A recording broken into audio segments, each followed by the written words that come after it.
Good evening, everyone, and welcome back to Let's Talk Grief. I'm your host, Lakecia, and this is a city of hearts where we deep dive into real conversations, we explore raw emotions, and we hold space for the parts of grief that most people don't talk about. This is where love, loss, anger, healing, and truth all get a seat at the table. And tonight I have a special guest with me. I'm so excited to have this beautiful young lady up here with me by the name of V Norfleet. And V is going to tell you all about herself. So I'm going to have to bring V to the phone. Hey V. Hi, how are How are you? I'm well. How are you this evening? Doing well today. Well, I'm I glad to said today. hear it. I'm glad to hear it. So, V, before we even get started with questions and all of that, I want you to just tell the people who you are from your perspective. My name is V. Not my government name, but it's the name I prefer. I feel like it embodies all of who I want to be. Unlike a lot of people, I chose that name for myself. It's not the nickname that I grew up with, but there came a point in my life where I felt like I wanted to reinvent myself. At that time, I hadn't had an awakening or a spiritual awakening. So it really was just about seeing some things in myself I wanted to change. And I thought V embodied that. So that's that story. And so my greatest accomplishment for me, I feel like being a mom of three. I'm a grandmother of seven. Thoroughly enjoy those roles. Um, of course, daughter, sister, auntie, um, and used to be wife. Although the titles of the versions of me I was to those people, but for me, V just kind of encompasses where I am right now on this journey of discovering, or someone might say, remembering who I am. Um, so that's V. I love it. I love it. I love that, even though we have all of these titles, when we say who we are, the first thing we go to is being a mom. In your case, being a grandma. I haven't made it there yet, but hey, one day. Being, this and being that. But I love the fact that you ended all of that up with who you truly are. I'm B and I'm discovering me. I love that. So thank you so much for sharing. So Mhm. I do want to start with a few questions. And first and foremost, before we even go into the questions, um, most of the questions derive from your chapter. If you guys don't know, V is a contributing author to Love Language of Grief, Volume 2, When the Love Still Speaks. And she has a phenomenal chapter. So tonight we just want to dive into that, if you don't mind, V. Just, diving in, having a conversation surrounding your chapter and how you so beautifully express your feelings. I thought, what other way to go would be? This is it. Like, Okay. look, mic drop. This is it. So I love it. So, when you think about Damien today, what's the first memory that comes to your heart, not your mind? I'm still pissed off. I have to be honest. That's valid. Yeah. Um, Most days I'm holding two truths, and there's always a shift in which one is leading that day. And I don't try to shape it or control it. I just let it process through me. However that looks is how it looks. I understand that this process isn't linear. And I understand that I can't rationalize it. I can't logic my way out of it. I just have to go through it. Yeah. And that's where I am. Absolutely. And that is valid. So never apologize for that true feeling because it's Mhm. totally valid, V. Absolutely. I still hold anger with my grief as well in certain aspects of my grief. So that's valid. And Mhm. here we hold space for that, period. Right. So before we talk about the loss, who he was to you in your own words, um, we're gonna go into the complicated love of it. So you said grief doesn't care about paperwork and neither does love. Can you unpack that for us? So, when he actually passed away, we had gotten divorced that November of 23. Um, and then he passed away July the 3rd of 24. So less Mm, than a year after we divorced. And so, to the world, we were now separate entities. We were separate. We were no longer a couple. But Damien and I had not reached that part yet of our separation. so let's We put a were pin right still, there. Let's put yeah, a we were. pin right there. I want you to express and call them whatever you may be feel. Of course, I use Damien due to Damien being in the chapter. But if you want to say Rick, please say Well, Rick. it's and then and people who know me, and the reason I chose that name for him anyway is because that was his alter ego. That's who Mm, he thought he that's who he really thought he was, but that's a whole nother story. So, um, but like I said, when he passed away, we were divorced, but we had not reached that point yet. Even though legally we were no longer married, we didn't reside in the same household. We were still very much connected. We had the kids between us, history. It was he was still the person I wanted to call when I was upset. He was still the person I wanted to call when something good happened, or even when I was just bored. I had not made that transition in my mind. And it wasn't his choice to end the marriage. It was mine. But then, the reasons were still valid, but it was almost like I was trying to give him an opportunity, one last hurrah, to show me that he could absolutely do the work that needed to be done to save our relationship. And you notice I said relationship, not the marriage, because in my mind, those were two separate things. absolutely. So to go from having, how couples do after they are no longer together, some couples, you're rehashing the hurts, you still demanding truth, you're still, flirting, you're still doing all the things. Mhm. And then all of the sudden, everything just went quiet. And the one of the reasons it was so hard for me to deal with that, aside from the obvious, because a couple of weeks before he passed, we got into this really big argument. And the very last thing I said to him, I called him a bitch. I said it through a text message, and then I blocked him because I was just mad.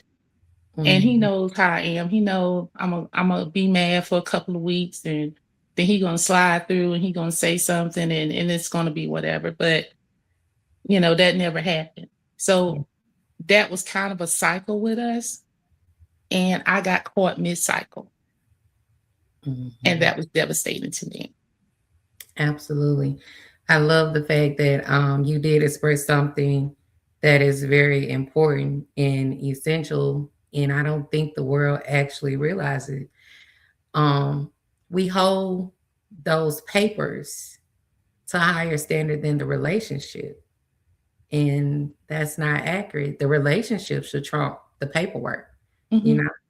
So mhm. I love how, you were able to express that in your chapter, because that's something that a lot of people don't get.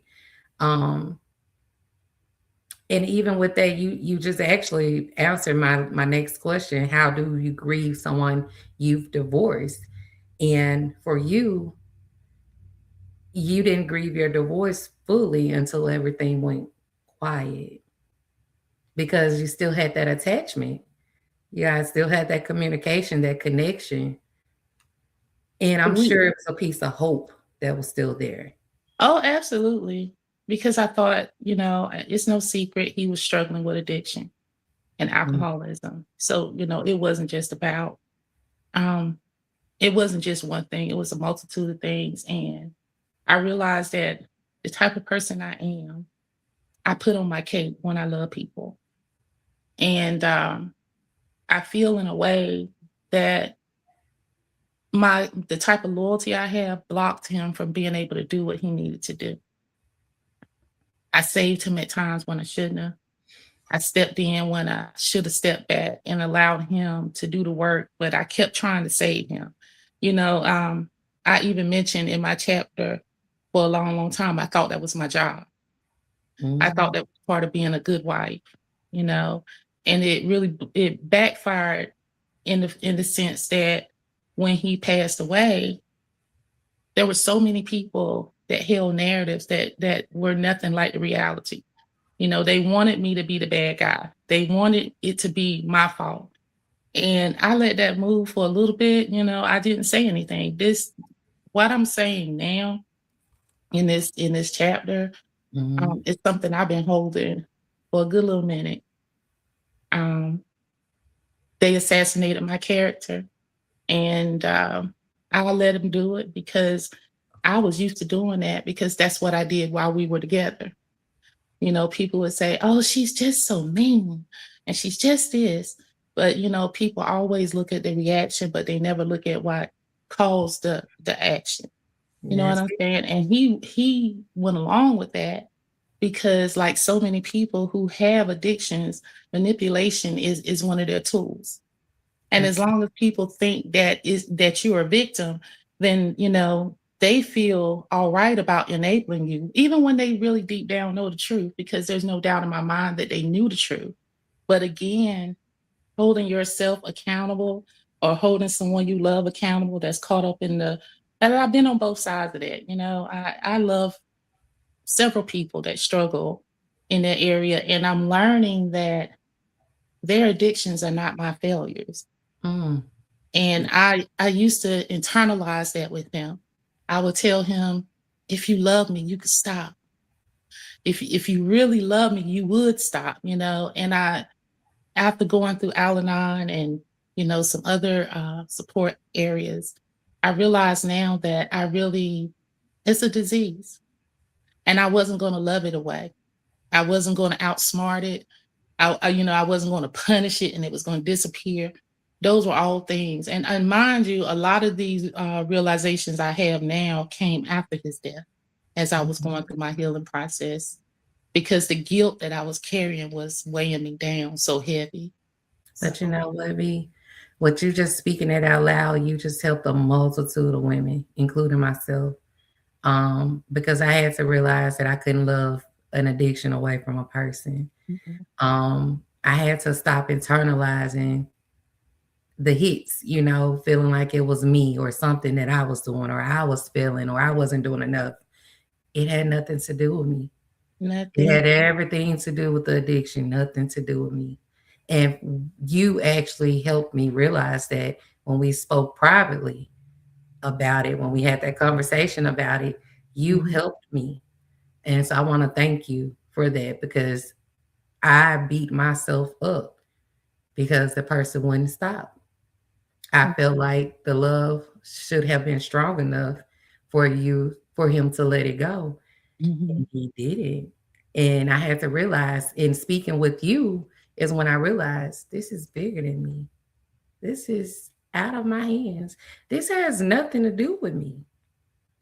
Everything to do with that person and that addiction, that disease. mhm. So thank you. Yeah.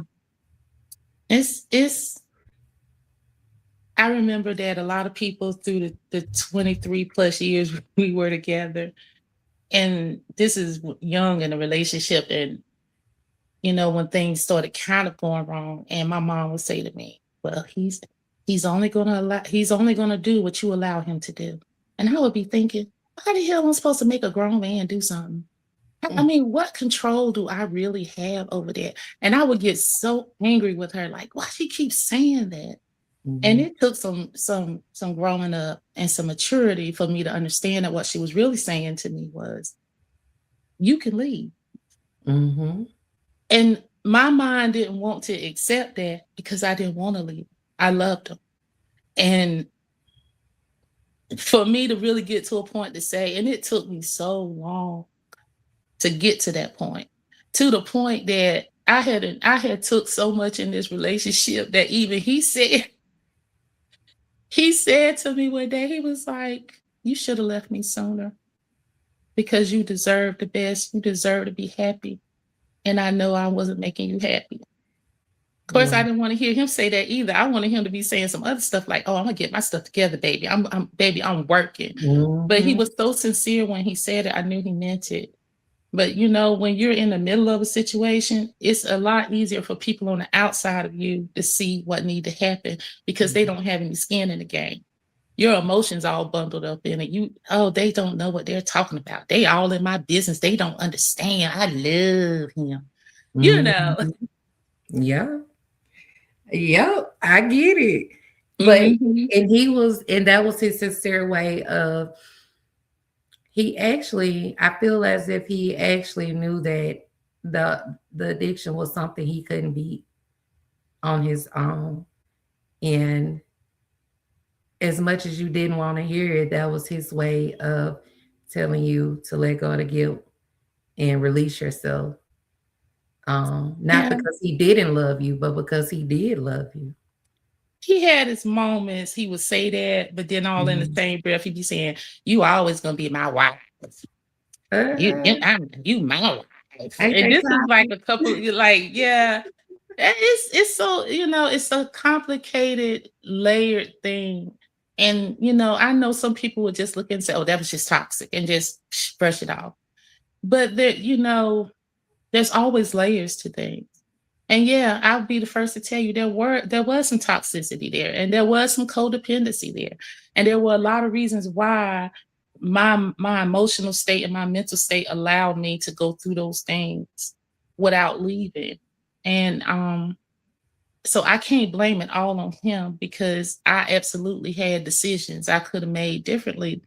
But again, at the time, I made those choices and I had to live with them. But one thing that never changed, and I know somebody might say B got some problems, but I never stopped being in love with my husband. I loved him so deeply. And I Yeah. don't know what the psychological or mental rule for that, what somebody would say. All I know is there were two of him, and one of them I loved dearly, and the other one hurt me. And And so I had gotten to a place where I could deal with the one that hurt me because the other one would show up so often that I would be like, oh, he's gonna change.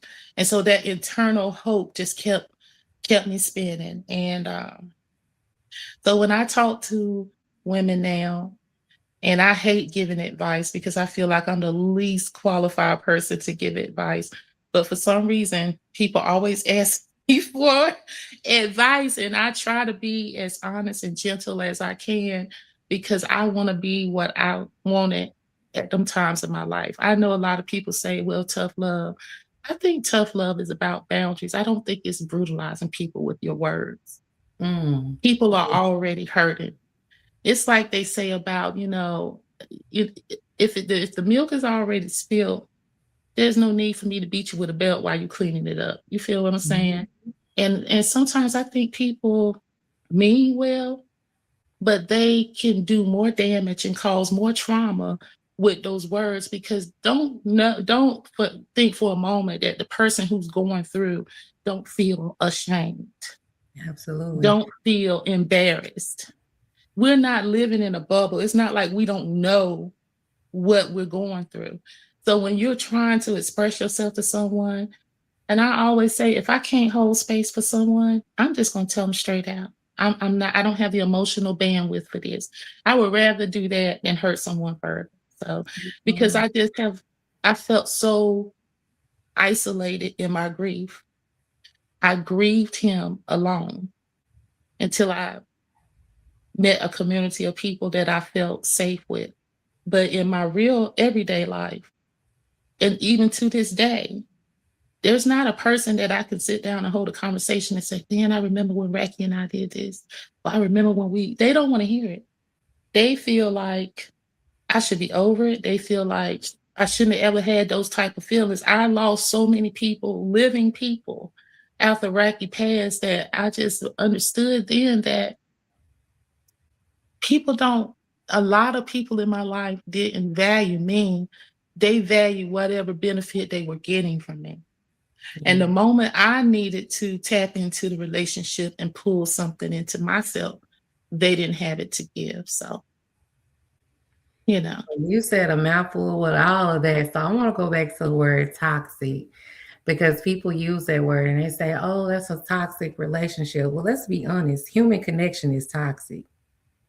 Everyone got an opinion, everybody got a judgment, everybody got something to say. Mhm. It's complex. Human connection is complex. That's toxic within itself, you know. Also, you having to grieve him by yourself, I hold space for you today because I once was in those shoes, having to grieve by myself. Specifically, let's talk about my ex fiance. Um, Legally, he was still married on paper, so I had to grieve losing him and finding out things about him in the midst of losing him. And I'm praying for this man, and the same sentence want to choke the hell out of him Oh, girl, don't get me because of all started. that I went through and having to face the fact that, um, I mean, literally about to go to blows in the hospital, having a legal team trying to see what they can do on my behalf, and it was nothing that they could do because of that paperwork. Um, and I had to go through that by myself because I couldn't go to people, the people that I love. They had their own opinions about it, you know. Mm. So I definitely hold space for you on that grief, on that B, really. And you know something? It kind of reminds me of how things are like whenever you have, I'm just use this for an example because I feel like this is relevant. Like, for example, when someone is killed in a situation with the police, people react differently to that killing based upon who they think this person is. Like, Mhm. I'll hear some people say, well, he didn't deserve to be executed in the street. And then there's other people that say, well, if he hadn't been committing a crime, he would have never been there. So, depending upon who you are, the level of grief that you're allowed to feel is measured by folks.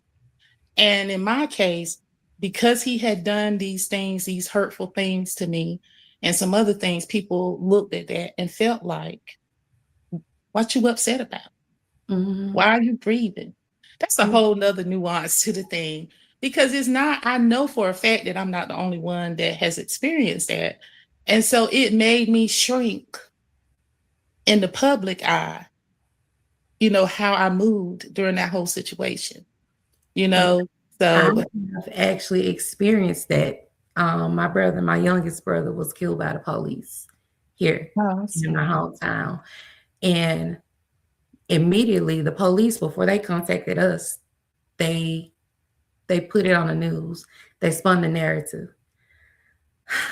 And so people had their opinions. They automatically deemed my brother as guilty, as the aggressor.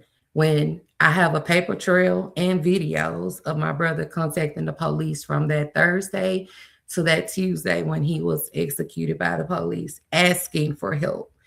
And for me to sit there the first day, and people sending me screenshots of what people were saying, and people, local podcasters, holding um podcasts on my brother in the situation, and for me to have to sit there and endure that. Like I felt as if a response was too good for them, or a response was gonna release something in me that I didn't want to release. So I sat there and I endured that. My family endured that. Um But for me, it was different. It didn't shrink me. It made me bigger, bolder, and louder, to the point where I'm sure some people thought I had lost all of my marbles. um, but I refuse to let my brother's name go down in history like that when that was not the person he was, who they portrayed him to be. So being on the flip side of that, I can understand where you're coming from. I definitely not ever putting myself in your shoes, but I definitely understand where you're coming Mhm. from when you have that type of complexity of how to navigate it because, people, everybody got an opinion, just like everybody got an ass. And see, that was my family, Mm, my friends and family that felt mhm, that way. But then on the flip side of that, you have a family that has enabled his dysfunction, whose whole narrative is they basically erased me. He lived with me longer than he lived with his parents. And there was not one picture of me.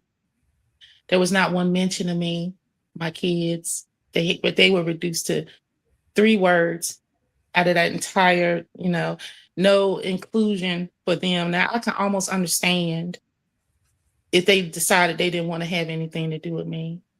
But, he been in my children's lives since they was little. I mean, not even in school little. That was their pops, the only father mhm, they ever known. And for them to exclude them to the point that, even now, it's just showing me where you were the whole time. And I know that if he were, here, he wouldn't have tolerated that. So that was another thing about it. And I didn't want to go to his services at first because I already knew how it was going to be and I was already so hurt. But I just needed to see him for it to be real to me. And I don't want to tell everything in the chat because it's only 20 pages long. But Look, there were some real things happening, um, that that would just that just blew me. Like when I we tell you I don't feel like tell I'm a you strong everything. person, huh? Strong is an I feel like I'm a understatement. strong person, but Keisha, the first few months after he died, I really thought I was gonna go with him. And Mm, nobody around me could see that because I'm so used to putting everybody else, you know, and I could hold my face, I could hold it because nobody really saw me. I mhm, work from home. My daughter lives about 2 hours away from me. My sons are not near me. So nobody saw me day to day. So it was easy for me to get on the phone and fake the funk for a good 15 minutes. Oh, yeah, I'm okay. Yeah, I'm all right. Because I could feel that that was just, they just wanted to hear me say that they're my kids. They mm, just wanted to hear me say, yeah, I'm okay. But I wasn't. I was mm, drowning. I mean, the only thing that I did was lay on my bed and work. That's it. And the mhm, isolation was so deep. If when I finally started peeking back out, it felt like I had to look up where there was a little peak of sunlight. And like now I'm trying to dig my way out. I'm trying to dig my way out. And quite honestly, taking Ermy's 101 mediumship class, I really feel saved what I had left because I was on pure empty. mhm. And I was just, and everybody that was in the class with me that I still talk to now, they were like, "Oh, V, I remember when you first came to that class, girl, because you're totally and the difference a year makes because I took Ermy's class March of 2020, and Mhm, we're going into March of 2026. mhm, The difference a year can make in your life when you actually are putting the work in because it was work. It is not something that time just brought about because I really hate when people say that time heals all wounds. that's a lie. Maybe for some folks it do, I don't know. But for me, it was not time that started the healing process. It was an intentional effort on my part to begin that process and still ongoing. But I'm just so grateful. that I dropped in Ermie's live because I know that was divine time. And I know that wasn't just something that happened. I ended up exactly where I needed to be, exactly at the time I needed to be there. Let's shout out Army because, baby, Army in the business of saving lives because But you don't see, know how Army saved me as well. yeah. Um, I just like you, and my journey started 2020. I took a big hit, losing my best friend, my brother, and my fiance. And then turn around and losing my other brother and my cousin that, we grew up together, and his death is still unsolved. And another childhood friend, they passed together. So it was like back to back to back to back, you know. And they were some of the most closest people to me. And so, like you, I worked, I took care of my granddaddy, and I drowned because everybody was used to seeing my strength and no one saw my weakness. No one saw Mhm. me. They didn't see me as a person. They just saw, oh, she's still getting up. She's still working. She's still cooking. She's still cleaning. She's still taking care of granddaddy. She good. And I wasn't good. No. Mm, Only my kids knew that I wasn't. I couldn't even go to the grocery store, V. My kids grocery shopped. I gave them the money. They went.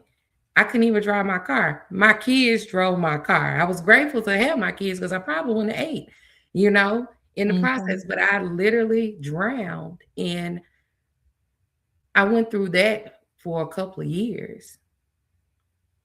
And after losing my grandfather, I had the heart attack.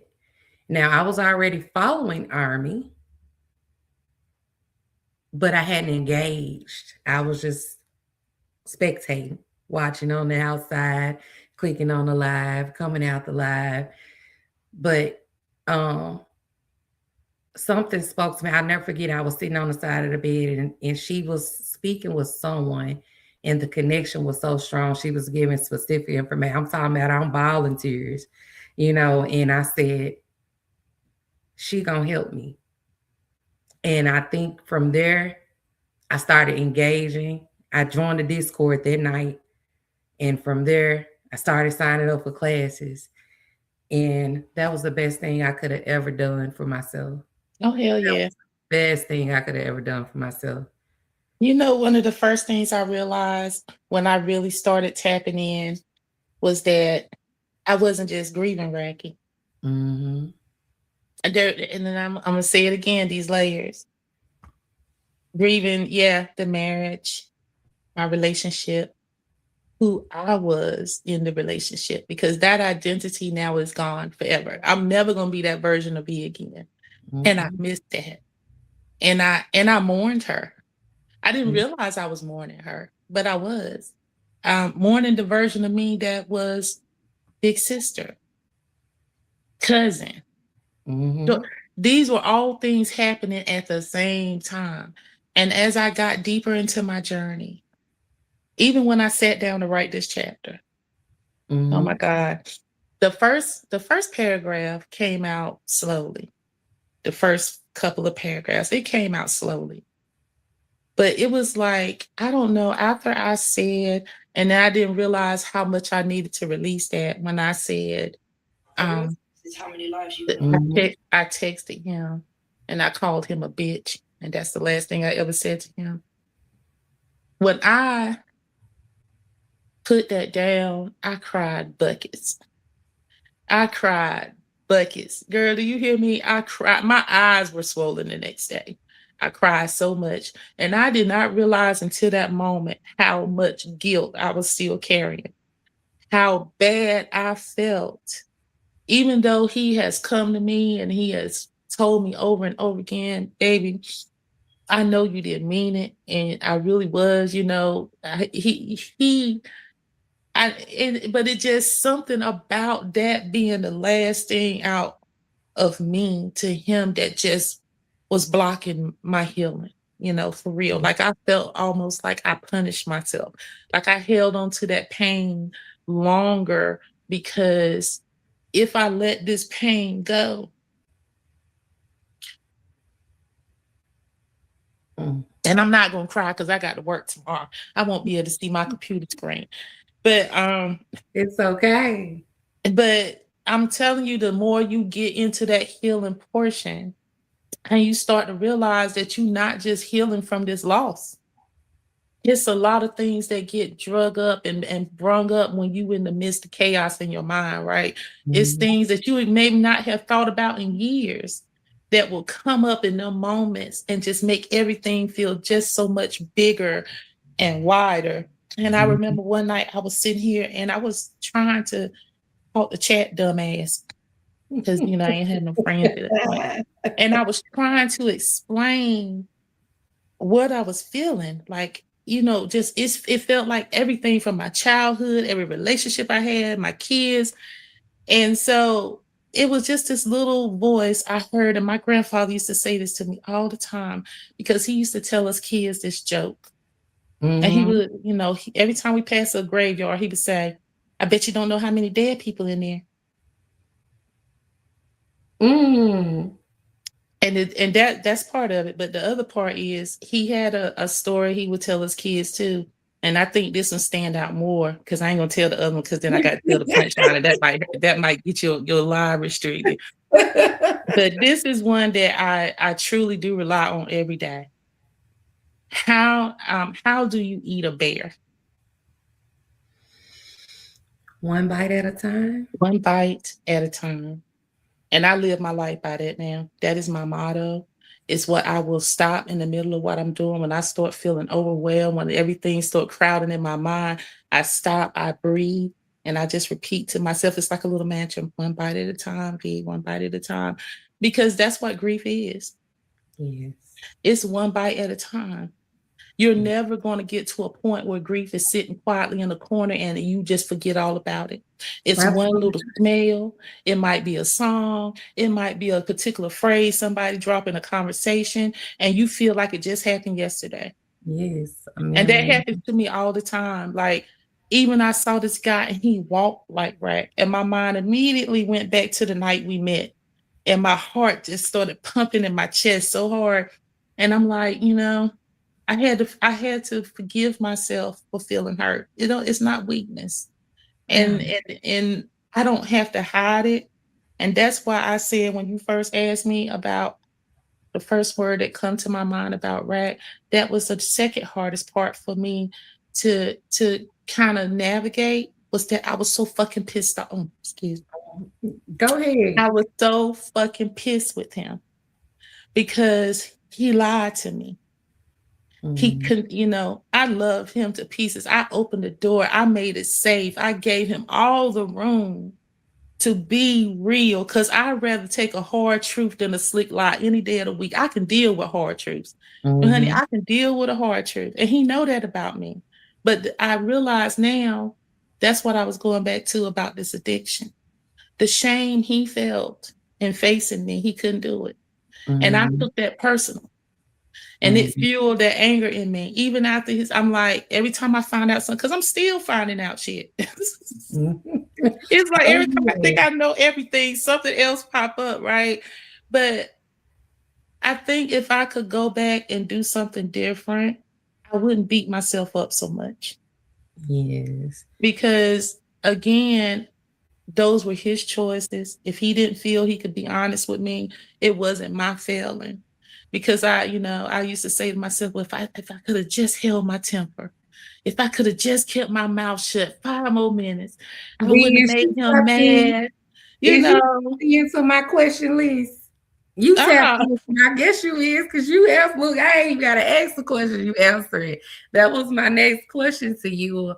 How would you speak to the version of yourself now about what you said to him that day, or your choice of not calling him the night that his brother passed away?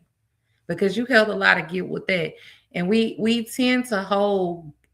They don't talk about the guilty part of grief enough. That's not even considered one of the five stages of grief. And guilt mhm, should be at the top of the list because I have guilt with my brothers. I was supposed to go visit one of my brothers before the weekend that he passed away. I will forever hold that gift that I didn't get that one last time to hold my brother Um, in my arms. you know how I'm navigating it now. Now, in the beginning, again, I did beat myself up, but what I realize now, Racky want my job. I won't clocking in to take care of Rack. Mhm. I won't no more. I won't filling out no 1099s and none of that shit. He Mhm. was a whole ass human being with all of the things that come with being an adult. Mhm. Even though I don't like the choices he made, I would have made different choices. But I'm not going to hold myself accountable for decisions that I made to protect me. And that's what I have done my whole entire life. I have put other people before me. I have over and self sacrificed. And what I said to him when he even brought it up to me that his brother was dying, because he knew it was coming. And I said, you got your family. Now, mind you, the dynamic with this family, they're enmeshed. There was a definite enmeshment there. Mhm. And anybody who's not familiar with that, y'all can, do the research. A Yeah. lot of children that grow up in traumatic households have trauma bonds, and Mhm. they form very unhealthy relationships as adults, very dependent, codependent. And you can't have 3 and 4 people in a relationship, a partnership. So that was always an issue, you know. Um, but he won't my job. And his death didn't change that. If anything, it reiterated to me the path that I was on for healing before he passed. I'm not gonna say, I'm not. I'm trying not to make it mystical. But my team had been talking to me a long time, and I just won't listen. They had been showing me things for a long time, and I just won't paying attention. And he not the only relationship that I had set up that way. In Mhm. fact, most of the most important relationships in my life were set up that way. I said were. What Mhm. his death showed me, and then as I've gone through this journey, and it's part of the reason why I named my chapter what I named it. Mhm. This whole loss was, like I said, layered and complicated because my Mhm. grief was all tangled up in the grief I felt for me, the life that I ended up with versus the life I wanted, Yes. the decisions, the tolerance, I'm not gonna say I settled for Racky because I didn't. Girl, I could have had other men, and yeah, I could have. Um, but he was who I wanted. But I realized that you can't love people into versions of who you want them to be. You can't, and that's no matter if it's your kids, if it's your mama, if it's your whoever. You can Mhm. only take people at the capacity that they have to give you, and Absolutely. then you have to decide whether or not you're willing to deal with that. And it don't matter what their title is. Again, I got siblings I don't even talk to. It don't mean I don't love them.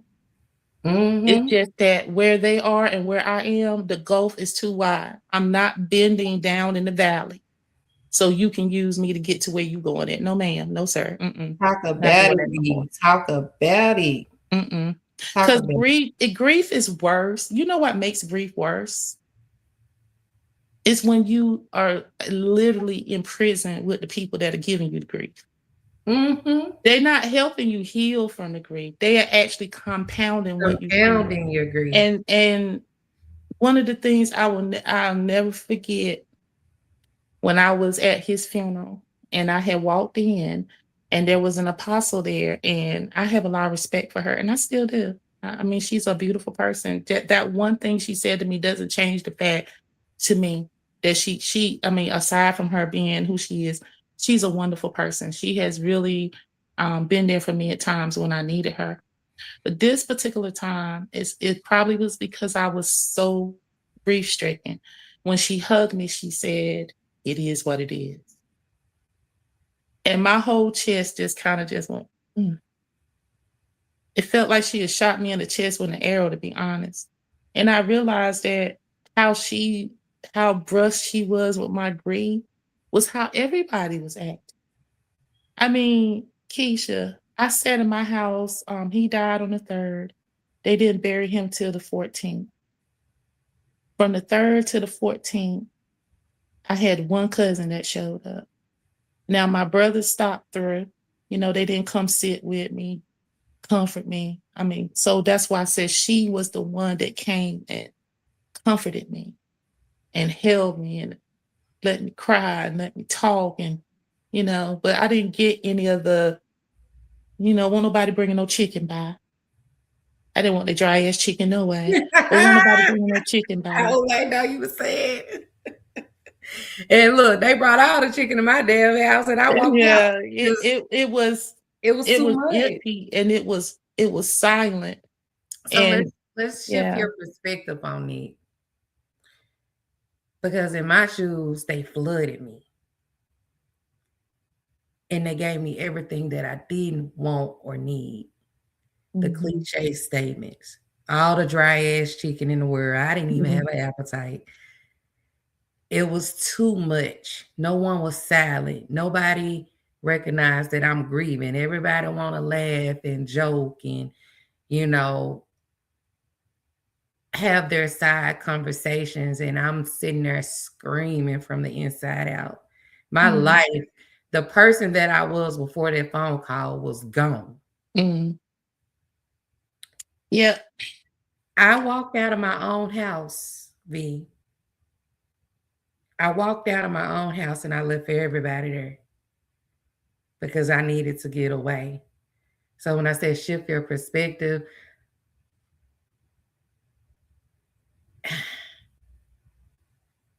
if they couldn't meet you where you were in that time, it may have been in your best interest for them not to even be around.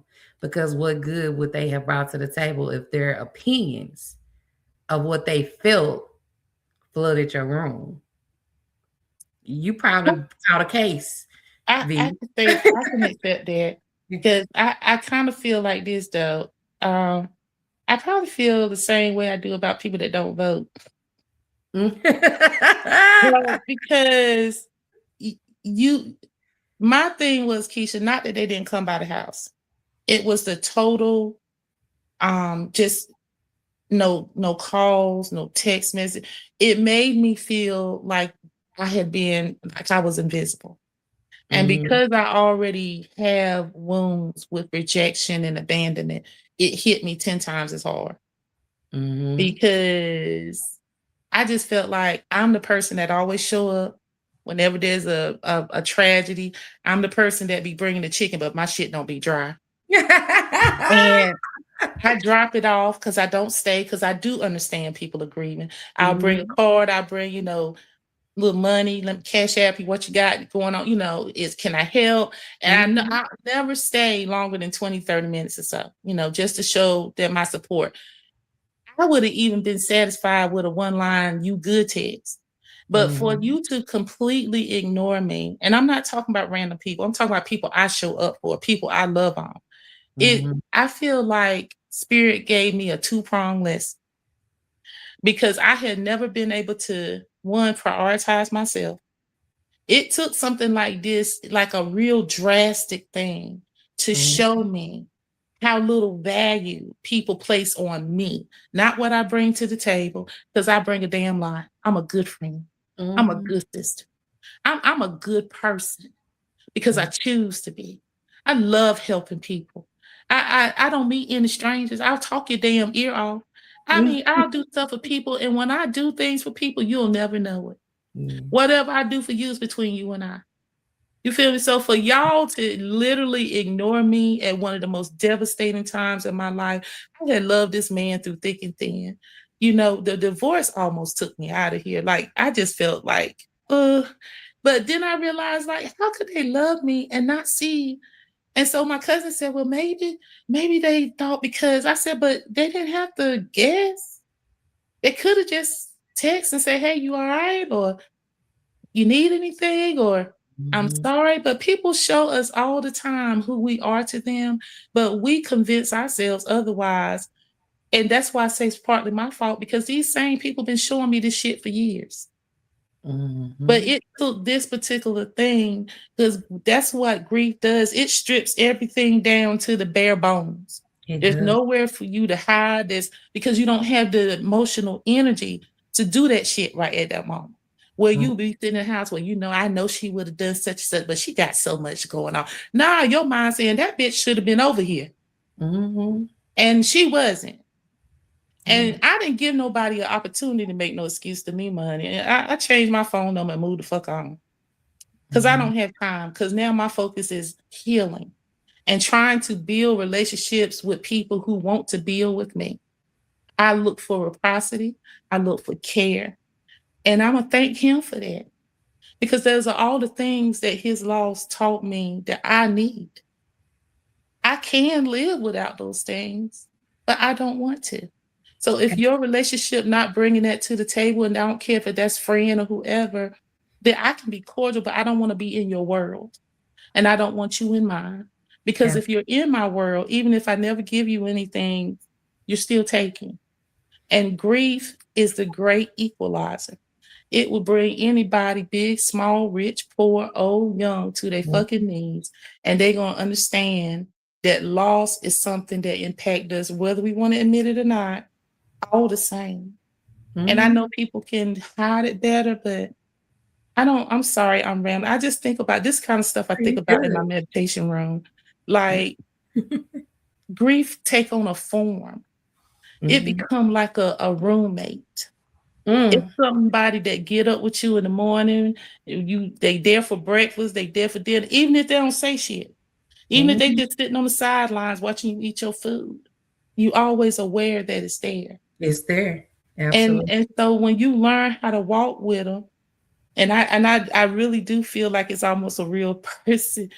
It's not about getting over it. It's learning about how to walk in a way that you can still have a productive life and thrive and Yeah. find joy Never and end.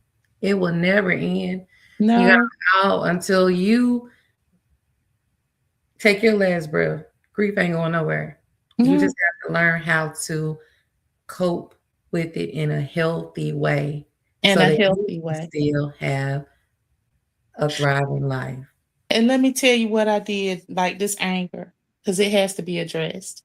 So I Mhm. ordered me a boxing thing that go on the wall, not the bag, but the one that measure your punches. Mm. Yeah, I'm waiting on that because I'm about to release some shit. I, So I I mean I don't think I'll deal with grief in a traditional way. I mm, do because I'm working doing inner child work.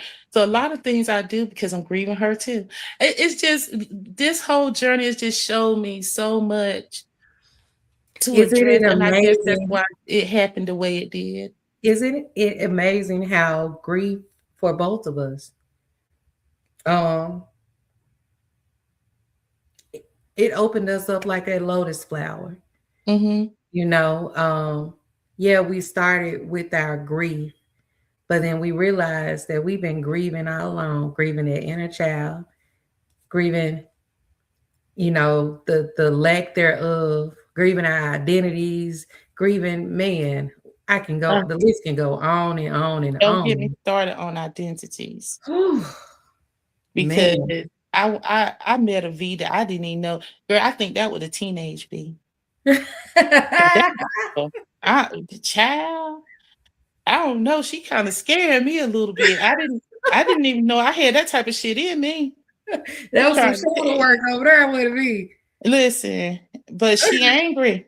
And and I was talking about this with somebody, and when it actually started coming through, I was thinking, oh hell. But you know why we be so angry when that stuff come up? Because we have spent so much time repressing it and so much time Yes. beating it down so we can continue doing what we think is making us happy. And Mm, I'll never forget I told Racky once, I said, when you finish breaking my heart, I'm not gonna have anything left to love you with. mm, But you know what I should have been saying? V, stop breaking your own heart. mhm. And so I'm at the accountability piece, as you can say. I Yes. can't talk about it without talking about the patterns that we engage in and the things that we allow. I think I'm grieving that too because I'm angry with myself and I'm just angry, Keisha. Mhm. And I'm not gonna tell anybody I got all the answers, but honey, I be confused most days and I'm just trying to figure this out as I go. And that's why I was grateful for the chapter. At first I was scared and nervous, I know. but again, getting that out, telling my story without nobody interrupting me and telling me what their perception was, it just made me feel lighter. Therapy. And the crazy part is when I let my little brother read the story, first thing he said was, "Well, you're telling your truth." And I know that's how you saw, I didn't think it, I was a little offended. I didn't think that's how it happened, but that was your truth. A hit dog gonna holler every time. Mhm. But I can't let that be the deterrent for me. I got to speak my truth because I have let too many other people put the narrative and to control the narrative. So this is my truth. And the name of my chapter is Remembering Her. And Yes. bitch, I'm her. I'm her. Yes. I'm her. Because you know what I learned after I Mhm. finished writing all that shit? I won't never the deficit. I might have been living in a deficit, but I want the deficit. Mhm. And when I finished reaching the heights I know I'm gonna reach, you better get with the nice V now. Cause she might not be so nice later on. Mm-mm. I'm telling you, because the more I think about the shit I have tolerated from people, and I'm not grateful for Racky being gone in no shape, form, or fashion. Because if he walked through this door right now, I probably forget I was mad at least for 10 minutes. Mhm. But I am I have a lot of gratitude for the lessons I've learned in the last year, for the valleys I've traveled, because now I understand where I don't want to be and why. And I Mhm. understand why I was there and how not to be there. I'm not helpless. I'm not powerless. I am the author of my reality. I'm also But you see how the author of Remembering Her. So make sure y'all pick mhm. up y'all copy. Come on That in. that was a smooth ass Plug. plug, wasn't it? Plug. But I'm glad that you spoke on that, V, because as you see, grieving is not linear, Mm, and the healing journey is not linear as well. You spoke about accountability. I'm on that accountability journey with you. The difference in our journeys is I think I shut everybody out because when I went and did the inventory of each and every one of my relationships that mm. was still standing, they were one sided, no reciprocity. And so I shut everybody out. I shut everybody down, shut it down because I have to be here for me. This ticker then took 2 hits already. I ain't gonna let you push me to a third. It's about me now. And my healing journey, a lot of people say I'm mean. I'm not mean. I'm still the same loving, giving person that I was. I'm just more aware of your bull crap and I have no tolerance for it now. So if you consider that mean, that's okay. I That's something mean, you got to deal with. I mean, I ain't mean. I mean to people that I no longer care about. And by mean, I mean you can't get nothing out of me. Not no Mm, sympathy, not a conversation, nothing. I don't want to talk. The only way I could hold a conversation with these people, if they come to me with a genuine spirit, with a real understanding of where they went wrong and how they handled me. But we're not just gonna pick it up where it left off. You're not gonna brush on past my pain. You're not gonna brush on past how you mishandled me. You're gonna mm, have to hold yourself accountable because I am. mm, And I'm not going to allow you to do that because that would be a dishonor to the path I have been traveling for the last year. I have to stand on business when it comes to me because if I ain't standing on business about V, who the hell gonna stand on business about mm. V? Well, I still say I ain't mean. I just ain't finna take your bull.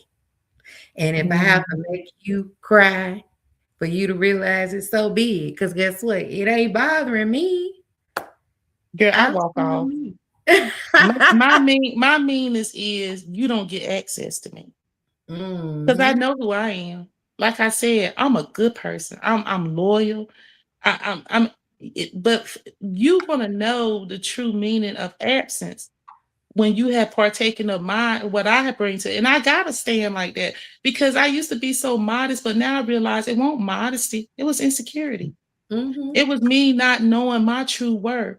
They knew because they were taking advantage of all the things I was bringing, but I would be sitting around going, there, oh, I'm so lucky they want to be my friend.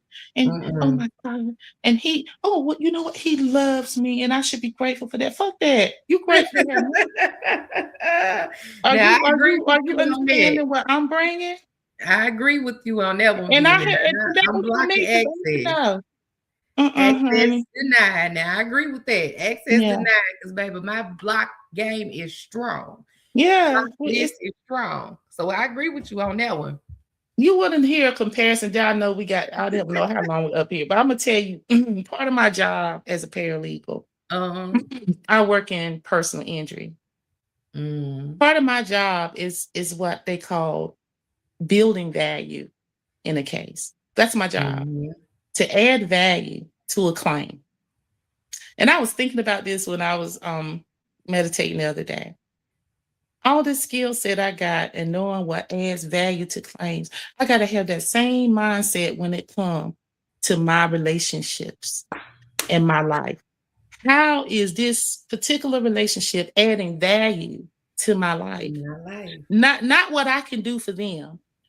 It's not selfish to think about what can this person do for me. And when I talk about value, I'm talking about the relationship, not material things. Mm-mm. How are you adding value into me? And because if we're both thinking that and we're looking for relationships where we're aligned, because I'm bringing value to you and you're bringing value to me, now we're in aligned Alignment. relationship. Yes. And that's what we're looking for, not perfect Mhm. relationships, aligned And that's relationships. in all relationships. That's not just in intimate relationship. That's in every relationship, including with my damn children. Mhm. If you can't bring value to my life, don't come at all. And that's Yeah. just where I'm at with everybody. My parents, Mhm. my children, my uncles, my cousins, my nieces, my nephews, everybody. And Because then so now instead of giving you the keys to the mansion, mhm, and when I see you can't bring any value, now I have to lock you in this little space, the mud room, maybe the mhm, pantry. But that's all you get to walk around in. You don't mhm. get to walk around in the V mansion. Ooh, V, we gonna have to come back for a part two because I really finna go into, how society has conditioned us to feel like we have to self-sacrifice Mhm. for others, and that's not the truth. Yeah. That's I'm still learning that. It's harder okay. with my kids. I think and with Racky, it was really it was, I talk about that in the chapter how well, I don't know how much you want me to talk about, but I Yeah, you can talk about it because they're gonna have to get that whole 150-page book, and they're gonna have to figure out where your chapter at because we ain't telling them too much more. I must say, like when I went to see his mom after everything, and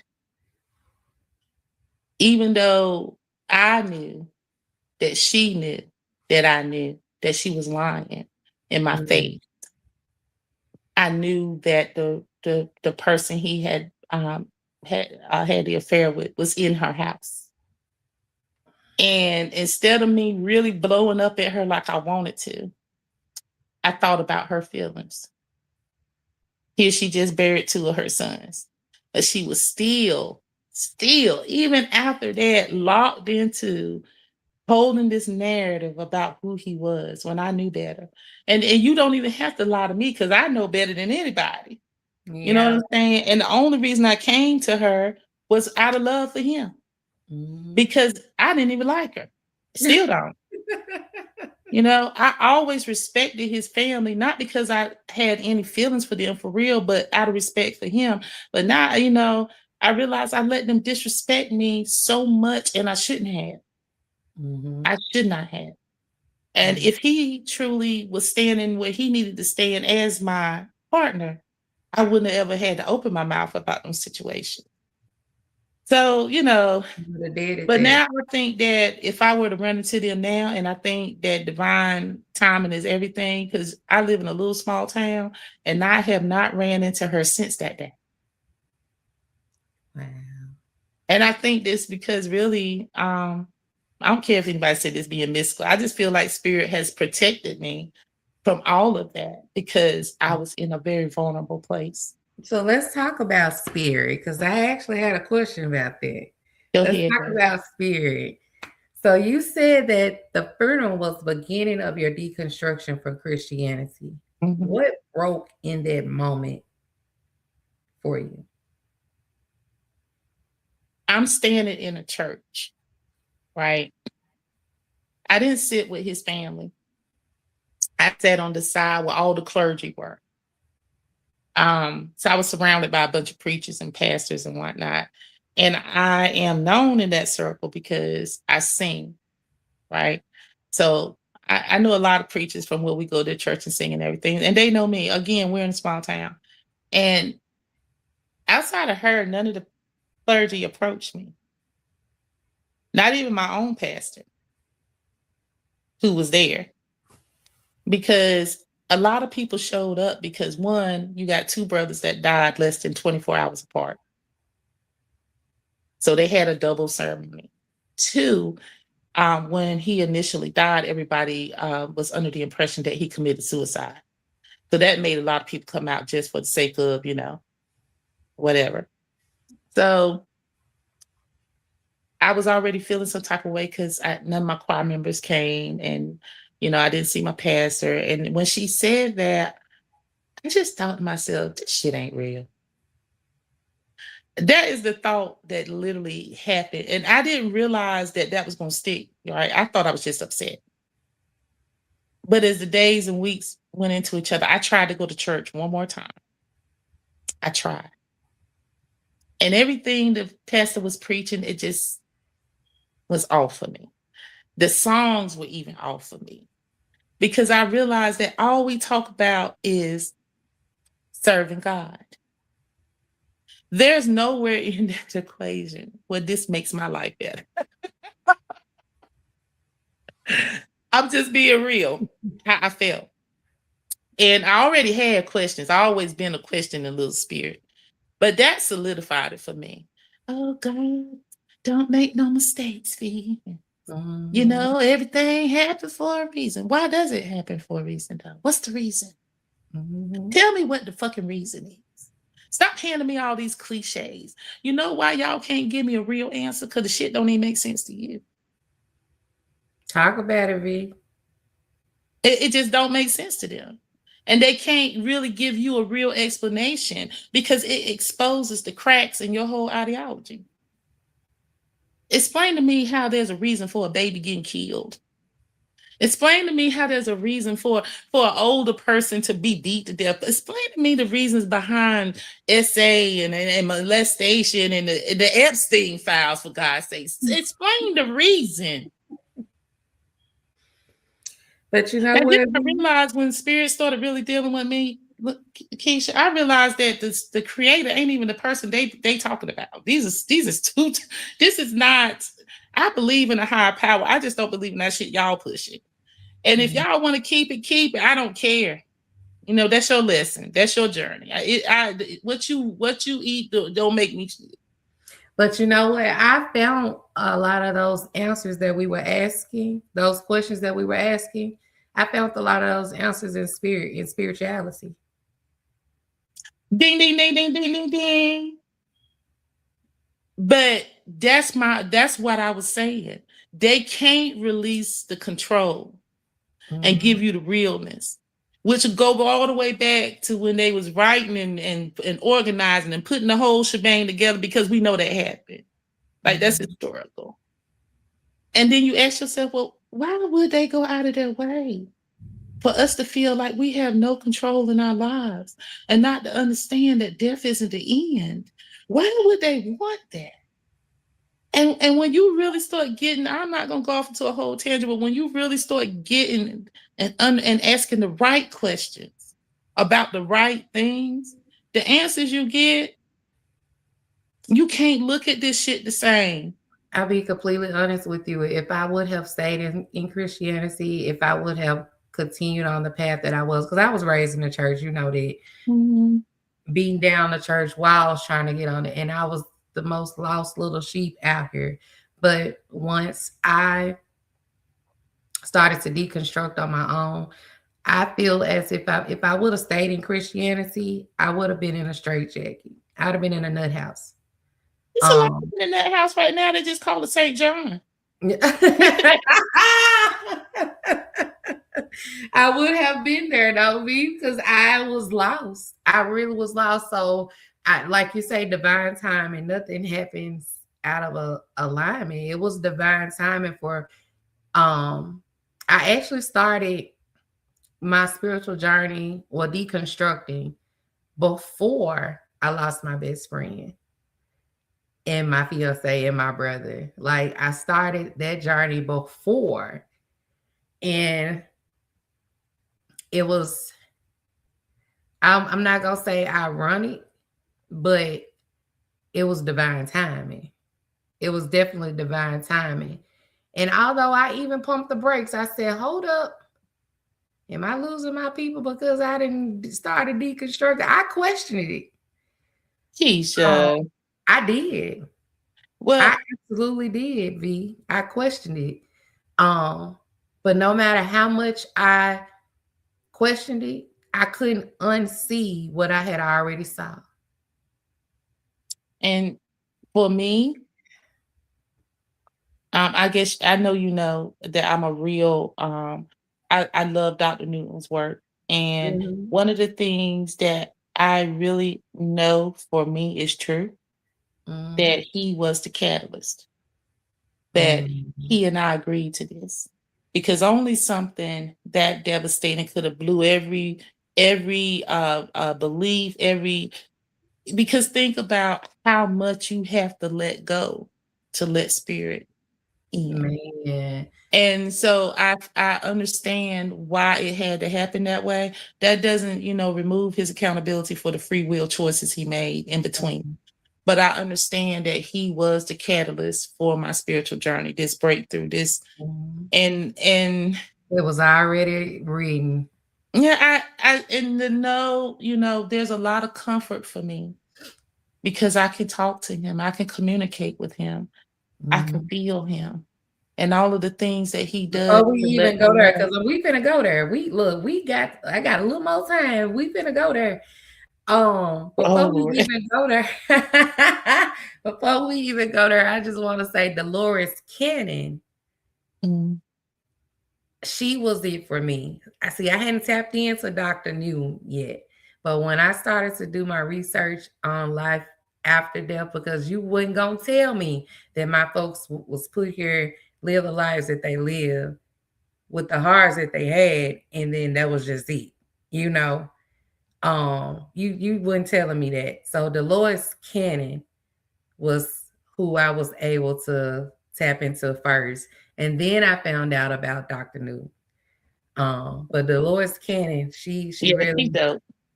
I'm yes. listening to one of her. I'm listening to the. I just started it last night. The convolution. The It's the one where she was talking about. If I could dip to my YouTube real quick, but I just started the Audible last night because I Mm-hmm. haven't read her books linear. Like I had, I'm not. I didn't start at one. I've been kind of jumping around, All over. and I've been really here lately wanting to really get deeper into uh about the soul itself and and Mm-hmm. and the spirit realm and all of the things, because I'm gonna say it here first because I was gonna call you and tell you about this because I want to start. I'm interested in all types of things like curiosity. I think is one of my superpowers. I'm curious about Mhm. everything. So I will be doing a series, a podcast recordings on my YouTube, and it's called Curiosity Killed the Cat or Did It? Come on, B. Because, I don't, I do mediumship sometimes, but Mhm. it's really just me wanting to connect when I want to my people. And Yes. if I can help somebody, then I do that too. But I'm curious about all of the bumps in the nights. Like I was thinking about just things, and I see how I say you never know where you're going and why you're going. And I have Mhm. learned not to question. I just go because I just feel like, you know, wherever I end up, it's gonna be dope. So I just want to tell you that. So I'm interested Yeah. in paranormal Well, events I'm and activities. excited. Yeah, I mean, it's not Congratulations. nothing that's gonna be happening no time. 'Cause I work all the time, but I'm gonna be doing a little bit, little bit, little bit. But I was thinking about it, and I'm like, what do you want to talk about, child? What do you want to do? What's your contribution? And it's not gonna be, yeah, because I'm really weird. I mean, I think you know that after knowing me for a little while. I have a train of thought that's not traditional. It Mhm. can be off-putting to people sometimes. I'm not Hey, everybody's that cup is of tea. unique. I just be myself, but I want to do that. It's a lot of stuff I want to do. And I'm not going to lock myself up and throw away a key because of people expectations of me. I'm going to do what I want to do, what makes me happy, what I get excited about. Because I'm not doing it for other people, if that makes sense. I'm doing it because it really excites me. I'm interested. And then when I get tired of it, which happens quickly, because I got a short attention span and I'm a Gemini. Come Um, on, Gemini. but I just think I just look at the journey that I've been on, Keisha, and I'm gonna write a book eventually. I am, because my story didn't begin with Racky and it didn't end with him either. He's a big important chunk because I mean, I said I was mad and I talked all about all the complex issues we had and everything, but at the end of the day, that man could walk in the room and I still got butterflies. Yes, I love it. Is that's just what it was, and I'm not going to try to figure it out. I'm trying to figure me out, but that part is over. As far as the physical, Yeah. and I Well, think shout the out to biggest. Reiki in the spiritual world. Thank you for coming into V's life and Mhm. allowing V, helping V, correct myself because you ain't allowed to do nothing, but helping V He find definitely helped me. herself. Yeah, Because remembering her, remembering who you are, remembering her. yes, Yeah, V. it's. I hope that anybody, if I ever said anything to help anybody, gratitude was having the words to say. But I really want to just let women in my situation know, because Yeah. I didn't realize that happened so much until I started scrolling on TikTok and I ran into videos of women talking about it, and I was like, the number of women that have left a relationship only for the partner to die, or vice versa. Like that's a real specific subset of people, but it's a lot of people. Mm-hmm. And they were all, I could hear it in the comments how restricted they felt. Like, Mm-hmm. this is why they on this post sharing with strangers, because it felt safe to them in a way that real life didn't feel safe to them, Mm-hmm. because people judge and people got a lot to say. And even there were some people on the comments making little remarks, but for the most part, I saw that there were a lot of people who have been through what I've been through, Mm-hmm. being shut out in a way that made you feel invisible by the other person's family. And, It's just all sorts of stuff. and And let me just say this here: my ex fiance, he didn't die. He's not him. Uh, he had a traumatic brain injury that left him paralyzed. um, He has to have 24-hour care. But I had to grieve a living person. mhm. The person that I fell in love with is no longer there. Oh wow, Fish, I'm sorry. That layers of grief, that complexity around that, and I thought I was over it. to recently, I saw a video, a young lady, her baby's father had a traumatic brain injury and he's in the bed paralyzed pretty much the same way that my ex is. And how she was able to be there and he's thriving. Like I went back and watched some videos. He's thriving, coming back around. Mhm. And it broke me down, V, Okay. because I didn't get that opportunity.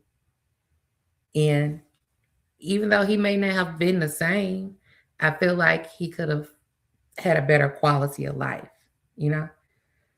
And it broke me down. And so, yeah, I got to go back and revisit that. That might be another book.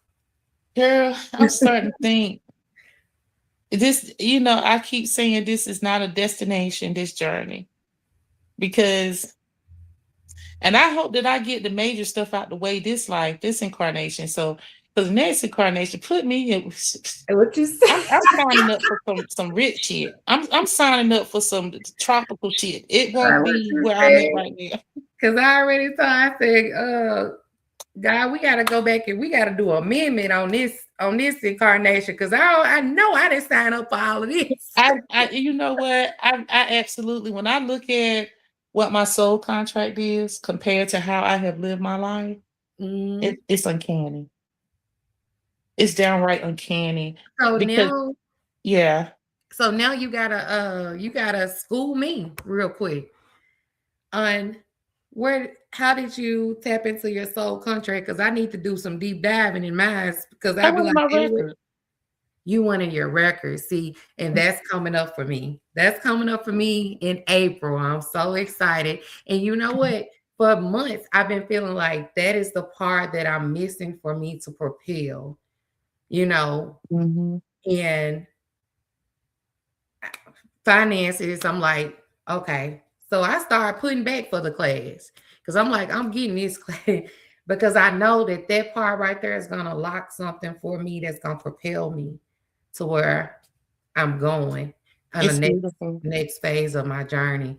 So I'm It's excited. the records. I distinctly recall Jessica saying to me, she was like, "V, we're gonna have to get a tether for you," because I was just all over the place. Because my curiosity, well, you remember I Mhm. talked about that earlier. Yeah. It's on 10 when I go in the records. Like the Mhm. stuff I saw in my records were like, wait, what? And I would go in my records at home, and sometimes I go in there with my friend and the things, and we would just go to Jessica, like, wait a minute, Jessica. And she'd be like, mhm, mhm, mhm. But it's so freeing and so healing, Mhm. being able to find out the root of things that you didn't even understand yourself. Like some of the things that I deal with in this incarnation started way, in another carnation. And Yes. and even knowing that he's my soulmate. And you can have several, so but that's why I talk about the healing process of how healing, when you start to understand certain things. For me, nobody got to accept my truth. I want to put that disclaimer out there. This is true for me. Yes. Knowing that right now in the spirit realm, I'm Y- with my baby. Yes. My, and we all, this consciousness that is V, will go back to her higher self. Mhm. And understanding, the nuances helps me heal. Yes. It brings that bigger picture that helps me focus on what is important in this incarnation and what I need to be focused on. So, My inner yeah. child lights up when we start talking about the records. Like my inner child is just on 10 right now. Mhm.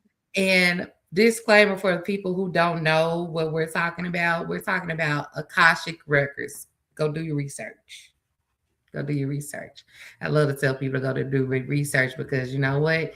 One rabbit hole gonna take you down another one and another one Yeah. and another and another. Hey. And I think that I had to include that in my chapter because that journey, my spiritual journey, which led me on my healing journey, just changed the way I was coping with grief. It Mhm. didn't make grief disappear. It didn't mean that I no longer had this loss. It just opened up other perspectives. It, Mhm. like I said, it allowed me to see this bigger picture. Now, when I first started being able to tap into energies, and it's specifically him, I could go for days and only think about him in the spiritual and to ease that off my chest. It's only when I start thinking about the loss in the physical that the grief would get turned up, and Mhm. so, but I understood that that was kind of handicapping me a little bit. So I don't do that every day, but when I Mhm. need a break from the grief, I start tapping into him, and I let him talk to me, and he talk and I talk, and people in my real life, they go crazy. I know they talk about me behind my back, but That's that's okay. where you Mine's better talking keep about that me shit too. at. Look, my mama tell me I'm crazy. Yeah, but it's so comforting to Yes. feel and know that death was not the end. Mhm. That, because that's And what hurt a lot of people, is that they think it's the end. yes. That I we're actually never, ever, ever. That's what it paralyzes people to thinking that. Because think about it, Mhm. you never. I mean, it's a wrap. And it's amazing how spirit will build your confidence in spirit because I was riding down the street the other day. I had a passenger, and Spirit kept telling me, ask her if she's connected to someone named Ola May. I'm like, Spirit, this lady don't know me from a can of paint. Like, I'm not finna do this. But we had a long ride, and so I kept saying, okay, I don't know how to do this, but I know this is a test for me to trust Spirit, And so I asked her, and she said, yeah, how did you know that? And I shifted the conversation, but it let me know that okay, trust what you get. Absolutely. Link it, don't think it. Just trust what Absolutely. you get. And Mhm. I can't say that I've had a moment when I was in Christianity where I heard spirits so loudly and clearly. And that was I just one did. example. I That was did. just one example. I didn't. I You know was what I thought it was? what? They say the ghost whisper. Well, it could have been. I don't think I've heard it. What I know now I is heard that chaos. that was my guides and spirit, because I used to call it my gut too. I will always say Mhm, this to my people. I'd be like, I don't go against my gut, because every time I do, it don't turn out right.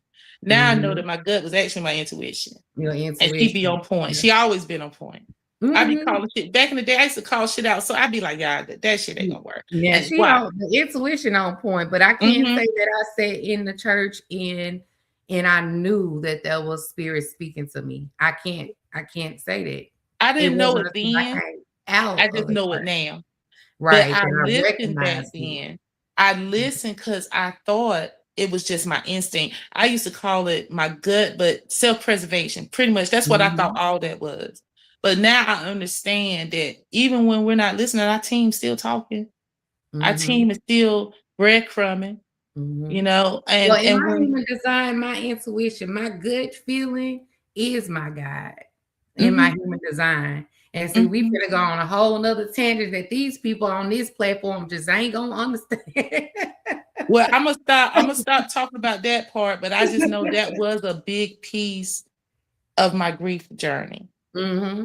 And so I couldn't leave that out. But I Yes. think that I think that while I was writing this chapter, I talked about, I started it off, and I kind of just started and did kind of a, uh, if we were on a movie, it would be a flashback, Hmm. because each time I would give what happened, I wanted them to understand the root and why I was feeling Hmm. the way I was feeling. I wasn't trying to convince nobody to get on my side or nothing. I laid it out how it happened. It was raw. It was just like it happened. I ain't Hmm. sugarcoat nothing. It was just like it happened. Hmm. Um, I almost took out the part when I was at the wake, and I lost control of my body and peed on myself. No, Because and I'm for gonna sure. say because I never knew. I've lost grandparents, uncles, friends, cousins, but I have never felt bone shattering grief before in my life.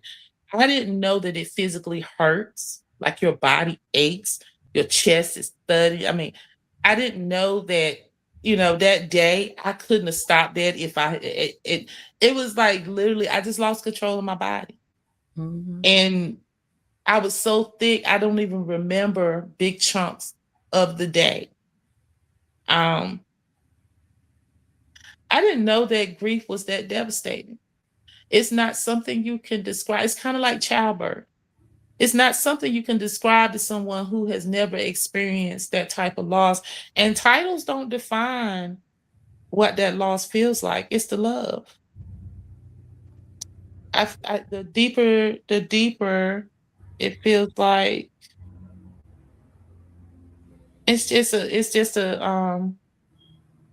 I remember I was sitting on the couch and I was just and it was just and my daughter-in-law placed her hand on my back, and where she placed my hand and I was actually hurting.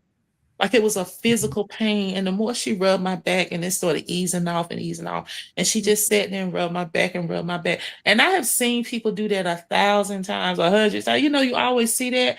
And I thought it was just them. And then I realized that it actually hurts. Mhm. And when you go to sleep, it don't stop Mm-mm. until you in a dead out sleep. And when you wake up, and it's so devastating for them first few seconds for you not to remember, and then for it to come crashing down, and you feel like it's happening all over again. Mhm. And you just do this day after day after day after day after day till you don't even know what day it is, right? Mhm. I wouldn't wish that on my worst enemy. Mm-mm. I mean, to the point where it was hard to take a bath. It's hard to even Yeah. walk to the tub to wash my behind. Like it was bone shattering is a great description. I Yeah. never even use that context, but that's a great description of it because it was.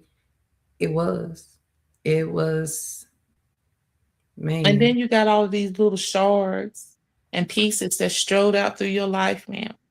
You don't never know what piece you're gonna step on that's gonna cut you and rip it back open. You don't know what's the piece that's gonna heal and you're gonna be able to put that back together. And it takes a lot of time and patience. And most people can't carry that for you. So Mm-mm. you're gonna have to become very self-reliant and self-sufficient in your journey and Mhm. learning the coping skills you need. And Mhm. and not only that, you almost have to have patience for the people that should be holding the patience for you, because Absolutely. you start to realize that they can only sympathize at this point. They can't empathize. And I understand that there's a distinction there. And so I don't want those people back in my life, those people. But for the people that I love, like my children and, a few handful of people, I give them grace with me because I understand Mhm. that what I'm going through, if it's difficult for me, then I know it's difficult for them. They don't know what to say to me. Mhm. Sometimes I could see it in my daughter's eyes. She want to be supportive. She want to say the right thing, but she don't quite know what to say. And I don't hold that against her. I see that she's trying. So I know that if somebody tries, of course, they might make mistakes, but it's just the fact that she cares enough to try. And and I know that I'm better. I'm better than I was a year ago. I was I'm just better. about to say, I wanted to recognize your healing and your growth throughout this because I remember when I first encountered you, um, I didn't know how to quite approach you when it came down to anything dealing with grief. Um, and I understood that that was a very like everyone is on their different path with it, like everybody. But watching you from then to now, I see your growth. I see the work you have done on your journey, and Thank you. I just want to say I'm so proud of you, V. I Well, am thank so proud you. of I'm you. proud of me. And look, it took me a long time to get here. I'm proud of me too. I used to feel so Yes, yes, arrogant saying that, but I am proud of myself. you as you should be. Yeah. You are Yeah. your biggest cheerleader. You heard me. Yeah. You gotta be there. You And gotta you be know your biggest something? cheerleader. I was so emotional this weekend Mm, because I did something on my bucket list. And it was one part of the weekend that I got real emotional because I was like, we had talked about that, like, mhm. you supposed to be here with me. We supposed to have been doing this together, right? But still gratitude Yeah. because I'm doing the things for me. I'm not waiting for nobody to fill me Mhm. up. I'm taking risk and and well, it won't really risk because I just went to see New Edition. But Okay, girl, look, and they'll be here March 19th, baby. You better know I'm trying to get them tickets. girl, go. Go Yes. because we wanted to go in 2020 and then COVID hit. Mhm. And maybe we all died and we in assimilation right now. I don't know. But anyway, um, I grief has also sharpened that sense in me that I want to live. I Mhm. want to experience. I want to do the things. Not just to check them Yeah. off the list, but because I want that experience. Like And I want to this, experience it in with joy, in joy, yeah, joy, joy. joy.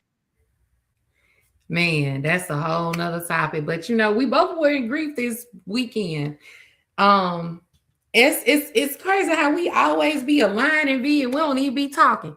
But but this weekend, my niece, my brother's daughter, she had been staying here, going to school, and she left this weekend to go home, and it hit me like a ton of bricks. Mm. I knew and I understand she missed her siblings. Um, but having her here on a daily basis, it made me realize that she was she was here and she helped me with my inner child. But she also gave me a part of my brother being in my presence. And Mhm. so when she left this weekend, um, and she said, I love you, TT, and I'm gonna call you. And she hugged me, baby. I lost it.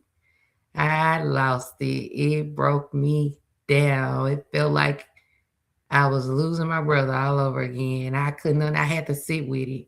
And I really had to sit with it. And that's when I said it's because, that's when I realized what the connection was to my grief. But that's just how it comes up. You don't expect it. You don't, Mhm. it ain't like you just bracing for it. It just out of nowhere. Boom, it'll hit you. So I'm okay now because Auntie back outside since she gone home. But Mhm. but I that's feel I feel so much like even with everything that's happened in my life, the losses, the ups, the downs, I wouldn't trade. mm-mm. I wouldn't trade it. And I know that I will miss and love him until I leave this earth. But at the same time,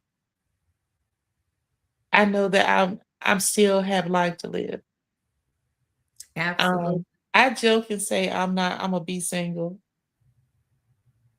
but I You're know that there's still love I have to give. And if I meet someone that I'm aligned with, I'm open to it. Um, I'm absolutely. not gonna shut myself off. I'm not deceased.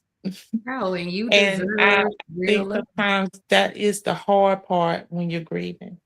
The guilt about enjoying life when they're not here to enjoy their They're life. not here to enjoy And with. people don't like to talk about that part either, that survivor's guilt. When you're like, and that was part of what was going on with me this weekend. Like, but it's okay for me to find joy again. And you have to give yourself permission to heal too. it's not just about getting on that grief healing journey. It's giving yourself permission that Yes. it's okay if you want to smile again. It's okay if you want to go out and enjoy being with your friends. It's okay. It doesn't mean that you forgot about them. It doesn't mean that your love has lessened. You're Mhm. just healing. And Yeah. and you're still here and you still have life to live.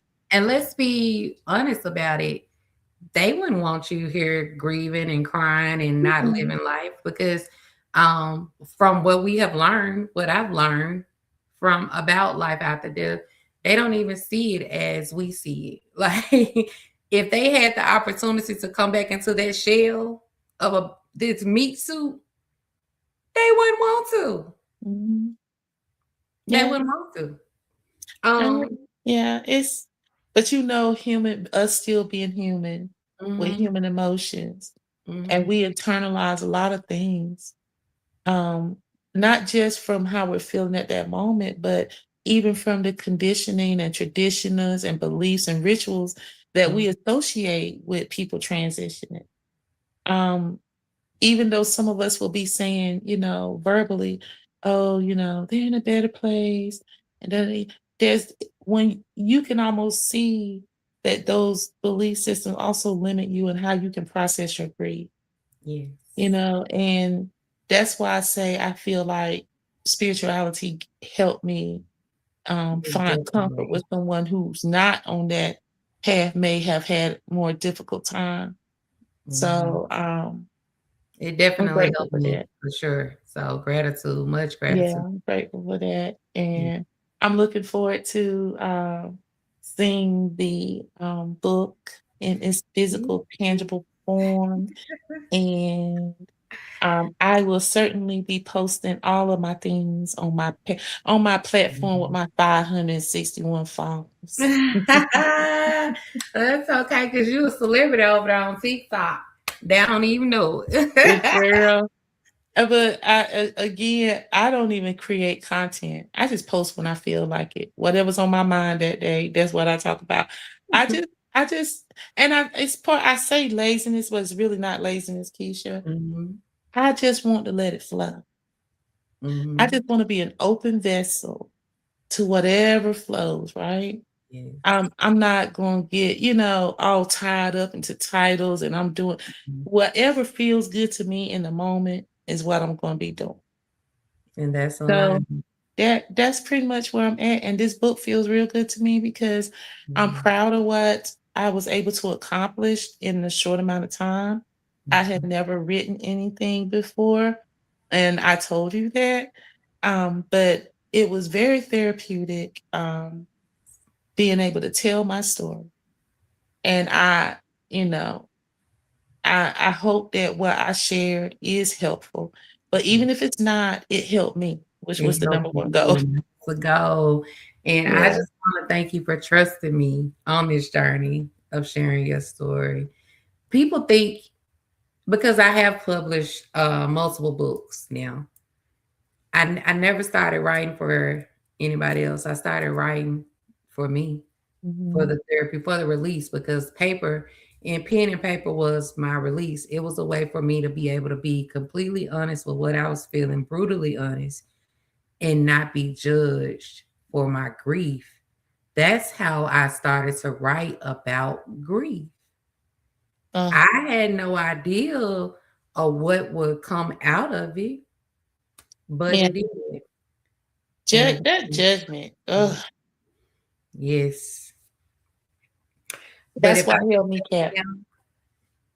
judge a man and not me. And on that note, we're gonna wrap it up.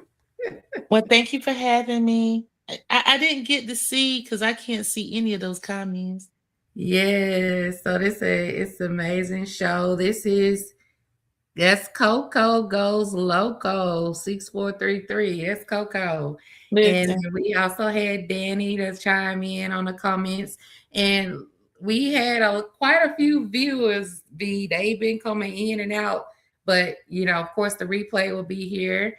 I just thank you for coming and sharing your story and sitting with me and having this conversation with me. And I know that this won't be the last time because guess what? I'm already putting it out there. When you write this new book of yours, you coming on back. We gonna talk some more. Thank you, Keisha. I Thank love you, you, everyone. V, and you have a good evening. You too. Good night. All right.